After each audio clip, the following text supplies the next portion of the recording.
Welcome to Julian's Kitchen. Today's episode, simple lang. Isa to sa mga sinubukan kong aralin nung pandemic. Di ba, nung pandemic lahat tayo nagkikrave for something. Naalala mo pa ba yung kinikrave mo nung, pandemic? Isa sa mga crave mo. What's that? Ilocos Empanada. Oh. Nahirap ako buuin. So kasi hindi ko talaga alam kung paano siya gawin. But familiar ako syempre sa kung ano daw yung Ilocos Empanada, di ba? So ngayon, iti-challenge ko yung sarili ko to perfect this by creating my own super garlicky longganisa, my own empanada dough, and my own cinemac. So we will be doing 3 recipes in 1 episode. Oh, Diba ang really? saya? Yes. Dami? Yes, Daddy. Ang iba lang sa Ilocos Empanada ko at sa longganisa ang gagawin ko, medyo aandran ko lang. Magto-toast lang tayo ng fennel seeds, black peppercorns, and ito-toast ko rin yung bay leaf. So, pag umamoy na siya, malalaman niyo yan na ready na siya. Wah! One more. Papasikat ako. One more. Okay, tama na yan. Ayan, okay na siya. We will transfer this to our spice grinder. And then we will grind this just so we'll be able to get the actual freshness of our spices. Grabe, tanda na nito. Parang mas matanda pa kay Luna tong anong to. Grind it. Ayan, naamoy ko na siya. Ano nangyari? Ha? Pumasok yung... Nawala yung voice. Pinapawisan ako. So I have here 2 kilos of pork na laman and 1/4 kilo of pork fat. Tinanggal na yung balat ng pork fat. We'll start grinding our meat. I have here my pork. Lalagay ko na dito yung garlic natin, salt, and paprika. And my garlic and onion powder. Yes, that's why we will call this Jodai's Super Duper Garlicky Longganisa. So, okay lang na magkahalo-halo na siya kasi i-grind naman natin siya. And habang ginagawa natin to, alam nyo ba na ang salitang empanada ay derived from the word empanar, na ang ibig sabihin ay to wrap or to bread. Mga Spanish ang dadagdala ng empanada sa Pilipinas. Sila ang nag-introduce ng sausage sa atin. And dahil ang method of cooking before ng empanada is very Western, baking. So wala tayong baking ng panahong yun, kaya dini-deep fry siya. And then, dahil nga napakahusay natin mga Pilipino mag-innovate, eventually yung recipe ng Ilocos Vegan Empanada, nagkaroon na siya ng mga ibang fillings. Naging malungkot na siya, naging masaya na siya. Wow, talaga ba? Kung wala akong ganyan sa bahay, what do I do? Bili na lang sila ng ground pork. Or Or but if I pwede wanna siya grind it hand myself. chop. Yun lang, mas malalaki yung magiging pieces nung longganisa. Makikita nyo, lumalabas na yung garlic with the meat. So, nag-i-infuse na ng lasa yung garlic sa meat. Kumbaga sabay na silang nag-grind.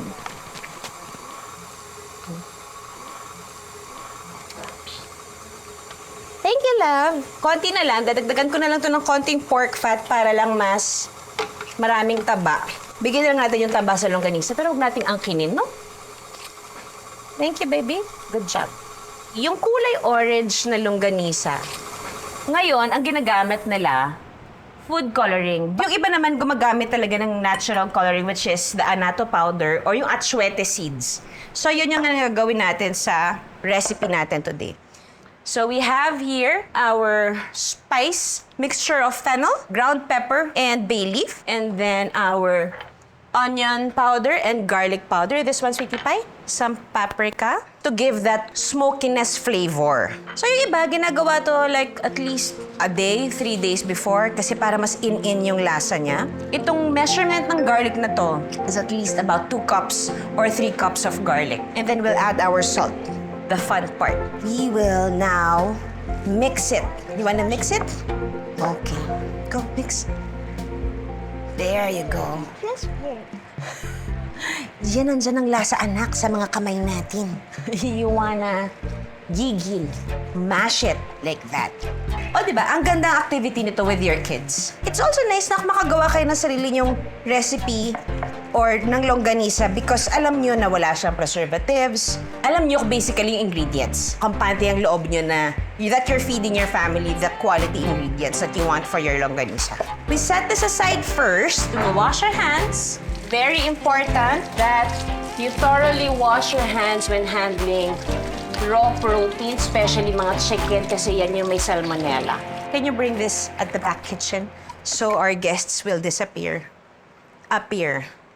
1/2, 1/4. Hindi na alam yun, mga bagets, no? Appear, disappear, 1/2, 1/4, 1/4, 1/2, appear, disappear. Okay, naglaro na kami mag-ina. Next is our dough. For the empanada dough, ang gagamitin natin is rice flour. Kasi pag dinip fry siya, nandun nanggagaling talaga yung crispiness niya. Pag flour kasi, pag binasa mo and then nag-form yung gluten, hindi na siya magiging crispy. So I have here my rice flour, Rice flour. a bit of salt, and then pepper. Pepper. This one, dadamihan natin yung pepper kasi gusto ko, yung empanada dough ko, visually makikita na yung pepper niya. And then, we have here our annatto powder. You can find this in any grocery stores. Kung wala kay annatto powder at chwete seeds, okay din, ibabad nyo lang sa sobrang init na tubig kasi ang gagamitin din naman natin dito, mainit na tubig. Depende kung gaano natin kapula gusto, pero hindi kasi pa ako sure masyado sa pula niya. We'll whisk it first. So it's important na i-whisk na muna yung dry ingredients bago natin isama yung warm water. And then, we will just add along the way yung tubig, just a bit at a time. Mas madali kasing matansya pag dahan-dahan kesa yung biglaan. Just konti lang. Okay. This one, lalagyan pa natin ng cooking oil kasi kailangan medyo mamantika siya para mas mag-bind siya together. Subukan na natin tong imasa. Pero, simulan na natin siyang iprito. Kailangan kasi luto yung longganisa bago natin siya ilagay na filling, tapos magkukul pa siya. And then we'll add a lot of garlic because it's super duper garlicky longganisa. Ilalahat natin yan, guys. Yes, ganun ka OA. Habang hinihintay natin mag-brown ang ating garlic, balik tayo dito. So you want to incorporate everything together hanggang makakuha na tayo ng proper form ng dough. Tama na yung consistency niya, tama na rin yung quantity ng oil, pero syempre, para magbuka siyang empanada, Ilocos empanada, ito na lang ang gagamitin natin. And then, you want to cover it with oil para hindi siya mag-dry up. Ito yung difference niya, guys, oh. Ito yung annatto powder. Ito yung annatto water. Yung atsuete seeds na binabad sa tubig. So parang feeling ko mas ito yung pinakawagi. Day, congratulations. Ikaw ang nagwagi.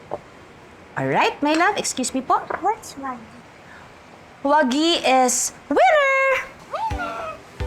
Can you say wagi? Wagi. Ayan na, naaamoy na ang garlic. Lagay na natin yung langganisa natin. So, eto na muna. Pag may approval tayong nakuha today kay Ryan at wagito, may bago akong item sa Angredobo. So, hintayin natin siyang mag-brown. At habang nangyayari yan, hinaan ko yung apoy. So, may chance ako to make our cinnamon vinegar. Do you need an extra set of hands? Yes, Daddy. Kasi nagugutom na ako eh. Kailangan i-toss to, hindi. Basta halo-halo lang po. Gagawa tayo ng sarili nating cinnamon vinegar or spiced vinegar. I have here yung white vinegar, at least a cup and a half. Equal parts of white vinegar and red cane vinegar. You can also use apple cider vinegar. And then some soy sauce, sugar, at least mga 3. Our bell peppers, garlic, red onions, and white onions. Okay. Lagyan na natin lahat ng garlic natin dito. A bit more salt. Red chilies na walang seeds. 2 whole chilies na hindi siya deseeded. And then our black peppercorns. Ito sigurado ako hindi ako ididigwak nito. Kakasabi ko lang hindi ako ililigwak nito. Nasaan ka ba? Yun! There it is. Yes, you just want to blend it properly. And then yung black peppercorns, okay lang kahit hindi siya mag-grind kasi iba rin naman yung effect niya. Pop it. Wow. Okay, moment of truth. Katakot.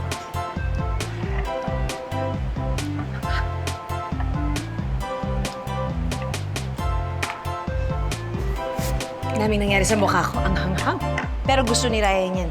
Dagdagan ko lang ng konti pang sugar and a bit more soy sauce. And then, ibe-blend lang natin to mga hanggang bukas. Hindi naman. Hindi na happy ako sa blender ko. While that is happening, let us do some wrapping. Pwede na siguro yan. Okay na? Apa. Thank you.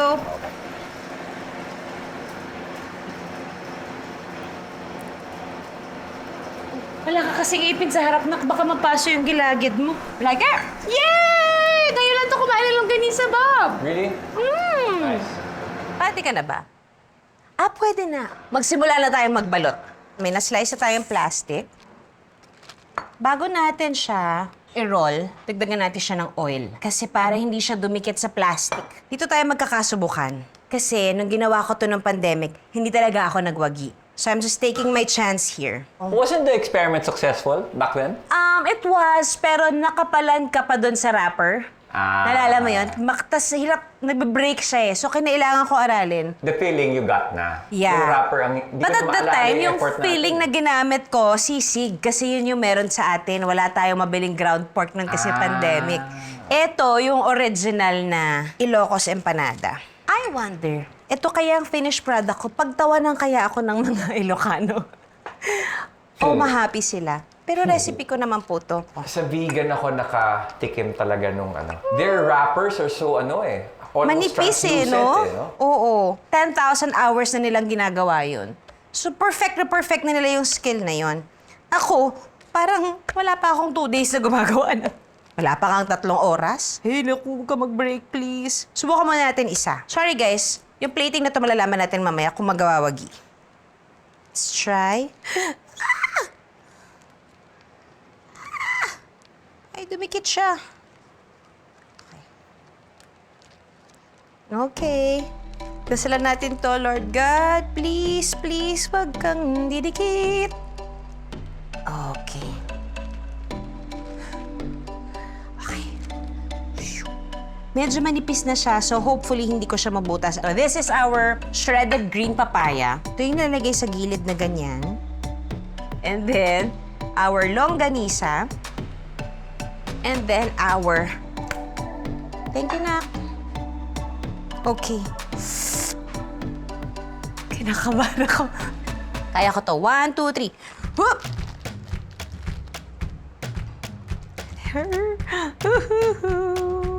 Oh, man! Nabutas siya. Chong.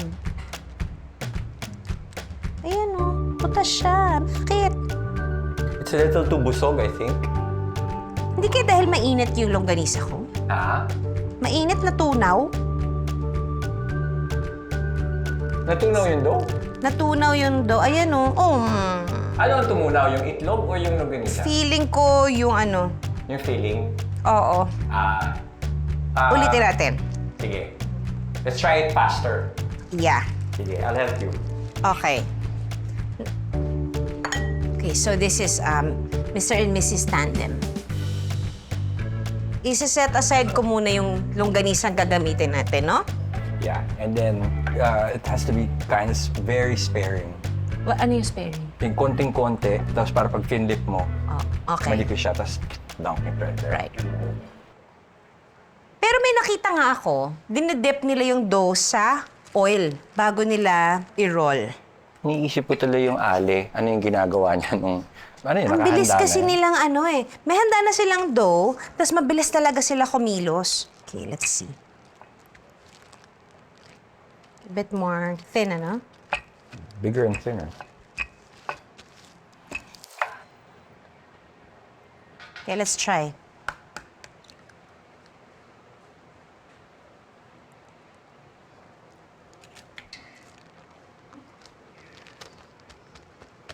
Nice. Breathe. Oo. Okay. Nice. Okay. Oh, Come on, come on, come on. Alright. Oh. Let's do this. Come on. Come on. Come on. Don't let me... Ay, fudge. Okay, I'll get out of here, okay? You got Okay, it? Daddy. Okay. Oh, man. Ay, lumabas sa itlog mo. Fail, Daddy. Oh, why?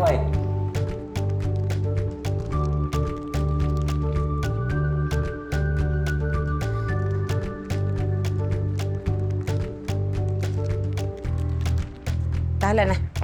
Ilalatag ko na to. Ayaw naman niya maalag sa kamay ko. Oo nga eh. Wait Sige. Sige. Oh, man! What do you need me to do? Sige. Hindi, nabasag na siya sa kamay ko. It's okay, just fry it. Hindi na siya mafa-fry. Ah, why? Nakadikit na siya sa kamay. Para kaming sinumpang dalawa. Ayan, oh. Okay. Okay, fail. Number 2. Breathe. What? Alam ko na. Ba't nag-fail naman to? Dumikit sa kamay ko. Siguro dapat may oil din yung kamay ko. Anong mali sa'yo? Kapalan ko kaya. Okay. See? Welcome back to Judy Ann's Kitchen. Kung saan lagi may pagkakamali.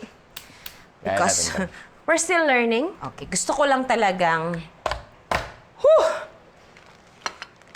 Masanay ako eh. The oil idea works. Yeah. Thank you, honey. Uy, isang lagay ka na lang. Kung hindi, lumpia wrapper ang gagamitin ko dito. Wag. Panindigan natin yan. Okay, papanindigan natin to. Isa ka na lang, please. Makisama ka naman. Bati naman tayo, di ba? Kaya ko to. Give it some good vibes. Okay. I got this. Well, you have to respect the empanada maker. Yeah. Isipin nyo. Akala natin madali lang, di ba? Pero hindi. So, kung makapag-transport lang kami ngayon na mismo sa vegan para makakuha ng authentic vegan empanada. Shout out! Ang isa talaga sa gusto ko is makapag-imbita ng experts of their field. Like ito, mga talagang decades na sila, kumbaga, naipasa na amongst their apo yung paggawa ng empanada. Teka, pag-usapan natin to. Babasain Binilog mo. ko yung- oo. Kaya tinanggal mo. Pagkatanggal mo, Kailangan ko siyang we ilagay na slide agad it in doon. using this, yeah. Kailangan ko na siyang, mabilisan. Go. You gotta be Yeah, fast yeah. with that because it's soaking the dough. Yeah. Okay, guys, sabay-sabay po tayo magdasal. Babawasan ko yung egg white. Okay, ito lang naman yung feeling kong pwedeng mangyari. Bawasan ko lang yung egg white kasi iyon yung nagsispill para lumambot yung dough ko. Just the yolk and a bit of the white. 1, 2. Nice. It's the moments of truths. Yep. Fudge. Meron ka na namang butas pero hindi. Okay, yes. Butas pa rin. No. Okay lang yan. It's okay, it's gonna harden. You wanna be the one to shift it. Ako maghahawak. Sige. It's... Ayan na, nabutas na siya. It's okay. Titigas yan. 1. 2. Ay! that didn't Man! Well, Well? yeah. Sige. At least makuha natin yung texture. Yes. Or, basta. Yeah, okay. Okay. We accept our mistakes, ang ating mga kailangan pang i-upgrade when it comes to cooking skills. So, what can you do? Pagka ganitong everything else fails, let's lumpiafy it. Empanadang lumpia. Sorry, Dad. It's alright. Can I taste it? Yeah. Guys, sorry. Bear with me. Second episode ko pala to ng pagbabalik. Gusto ko sana magpaandar, but then again, it humbled me. It humbled me in a way na hindi lang pala basta ganun kadali gumawa ng isang recipe at pwede mo siyang i-wing ng ganun-ganun lang.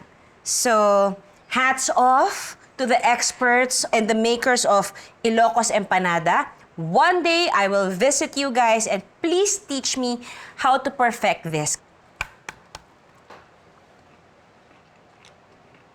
So, double wrapper to ng lumpia. Andun yung lasa?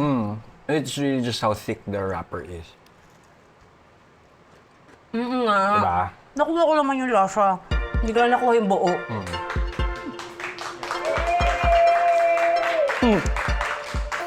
So ito, basically, pinandidikit ko na lang yung egg white, yung tinanggal natin. Para lang, hindi siya sumabog. So ganyan. We just use the lumpia wrapper because it's still, syempre hindi naman talaga siya magiging pareho ever. So magiging title ng episode na to, my attempt at my Ilocos Empanada. It's a good attempt, though. Babalikan ko to, Dad. I promise. It's Pa-perfecting really, ko to. Wala eh. Heirloom recipes Oo talaga eh. nila yan. So, Galing. sana pagbigyan tayo. So, who's willing to go here in Batangas and cook with me one day?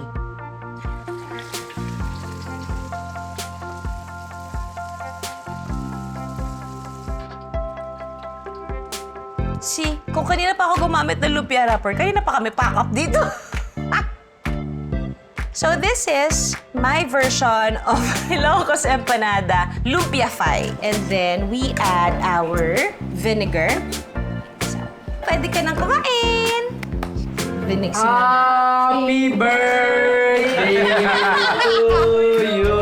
Parang nananakot ka eh. That's why our episode is vegan longganisa. Because that's What did you do? Okay? Oh no, Dad! Happy birthday! Happy birthday! Happy birthday to you! Happy birthday to you! Yay! Happy birthday, Daddy. Birthday, Dad. What's your wish for Dad? My wish for Dad is to live forever. Wow! Ang tagal nun. My wish for Daddy is to always be content with me. Me, I want to thank Daddy for being so supportive, for being the best dad, and for being the best husband.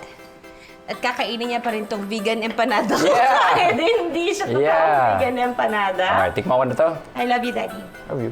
Oh. Alright, let's do Pwede na. this. Ha!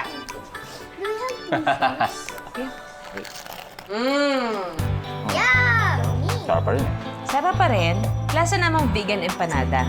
The filling, of course. The sinamak, yes. Of course, the texture, ibang-iba. I mean, Yeah. the texture of the wrapper. Pero yes, sa mga friends natin sa vegan, it would be nice if you could help us out. Vegan longganisang hubad, check. Green papaya, check. Sinamak, check. Isa na lang ang check natin, ang talagang makagawa ako ng authentic vegan longganisa empanada. So to that, thank you all guys for joining us today and see you again next week for another episode of Julian's Kitchen. Bye! Be kind, please! Yay! Still a good job, chef! Oh, maubusin. Akin yan, di ba? Birthday ko yan. pala. Happy birthday! Nakakasarap yung glitters, ah. Dadang bakla. Na-discover actually ang Ilocos.